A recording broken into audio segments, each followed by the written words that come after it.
نحمدہ ونصلی علی رسولہ الکریم، اما بعد، فاعوذ باللہ من الشیطان الرجیم، بسم اللہ الرحمن الرحیم۔ آج کا ہمارا موضوع گفتگو ہے اور ہم خوار ہوئے تارک قرآن ہو کر۔ صاحب زی محترم و ارباب فکر و دانش، السلام علیکم۔ یہ میں اس دور کی بات کر رہی ہوں جب انسان لاچار تھا، مجبور تھا، مقہور تھا، مغلوب تھا، مضروب تھا۔ رفیع الشان منزلوں کی جانب کھلنے والی اس کی تمام تر راہوں کی روشنیاں مسدود ہو کر رہ گئی تھیں۔ وہ بے چین تھا، بے سکون تھا اور مضطرب تھا۔ اس سے جائی نہ دیتا تھا، اس کا سکون کس جہاں میں کھو گیا تھا۔ اس کی تابان شمعیں کس موڑ پر دم توڑ گئی تھیں۔ وہ اپنے کردار، اپنے وقار، اپنے مقام و مرتبے کی بازیافت کس عالم میں کرے۔ کچھ دکھائی نہ دیتا تھا۔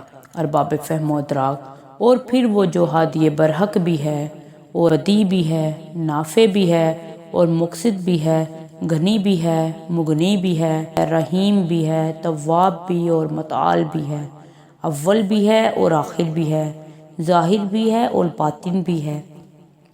اس خالق کائنات کو اپنی عظیم الشان تخلیق کے مٹتے وقار پر رحم آ گیا، اور پھر اس نے اپنے محبوب کو قرآن مقدس عطا فرمایا۔ وہ کتاب مقدس جو بے نظیر و بے مثال ہے، اور اس عالم رنگ و بو میں کوئی کتاب اس پایا کی نہیں۔ نہ فصاحت و بلاغت میں، نہ فضائل و اوصاف میں، نہ کلام و بیان میں، نہ احکام و فرمودات میں، گویا حضور حق سے نوح بشر کو وہ کتاب لازوال عطا ہو گئی جس کا ورق اسے عبد و امر کر گیا۔ حضور حق سے محمد کو وہ کتاب ملی کہ جس سے قسمت نوح بشر چمک اٹھی۔ یہ وہ کتاب ہے جس کی کوئی مثال نہیں، یہی کلام ہے جس کو کبھی زوال نہیں۔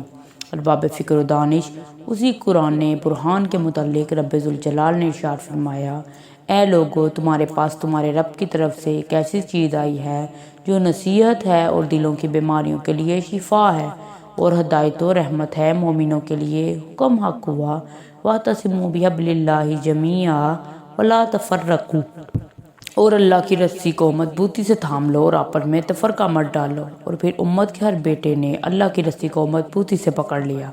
جناب صدر مکرم چشم فلک نے کھلی آنکھوں وہ سعادت مند عہد اپنے شعور کا جزء لانفیق بنا لیا جب اللہ کی رسی کو مضبوطی سے تھامنے والے مثل آسمان قرۂ ارض پر چھا گئے۔ صدر ذی وقار اللہ کی رسی کو مضبوطی سے تھامنے والے صحابہ کرام دنیا اور آخر میں کامیاب و کامران ٹھہرائے گئے۔ اللہ کی رسی کو مضبوطی سے تھامنے والے فاروق اعظم 22 لاکھ مربع میل کے یک تنہا حکمران بن گئے۔ اللہ کی رسی کو مضبوطی سے تھامنے والے حسین کلمۃ الحق کا پرچم لہراتے لہراتے جام شہادت سے سرفراز ہوئے۔ اللہ کی رسی کو مضبوطی سے تھامنے والے عبد الرحمن الداخل افریقہ کے تپتے ریگزاروں کو اپنے پاؤں کی دھول بناتا چلا گیا۔ اللہ کی رسی کو مضبوطی سے تھامنے والا طارق بن زیاد راڈر کے لیے عذاب علیم بن گیا۔ اللہ کی رسی کو مضبوطی سے تھامنے والا ابن قاسم دیبل کے سفاق راجہ طاہر کے لیے پیغام اجل لایا۔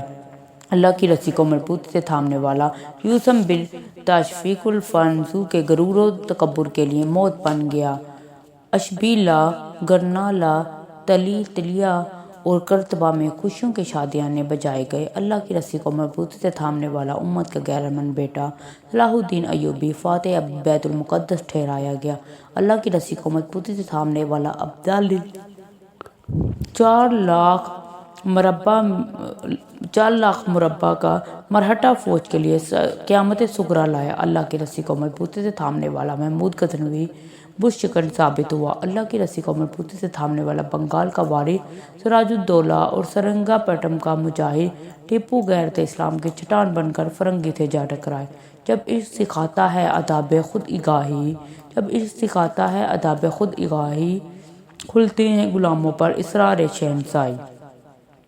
صدر محترم، یہ پرانا منزل تھا، اب نیا منزل نامہ ملاحظہ فرمائیں۔ یہ میرا افغانستان ہے جہاں لوگ مرتے نہیں جلتے ہیں، جہاں آتش و آہن کی بارشیں برستی ہیں اور جہاں کا کریا کریا کارپٹ بمبنگ نے توڑا بورا کر دیا، جہاں ڈیزی کٹر بم فلک بوس چٹانوں کے سینے چیرتے رہے اور ہم خاموش رہے۔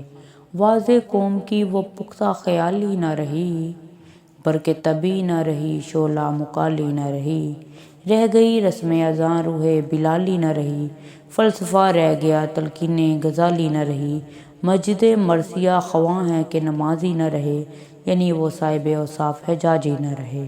ارباب فکر و دانش، ہم نے اللہ کی رسی کو چھوڑ دیا اور زمانے بھر میں ذلیل و خوار ہو گئے، ہمارے دلوں میں رحم نہ آیا، آنکھوں میں حیا نہ رہی، کسی کی ذلت ہماری انا کی تسکین کا سامان بہم پہنچا گئی۔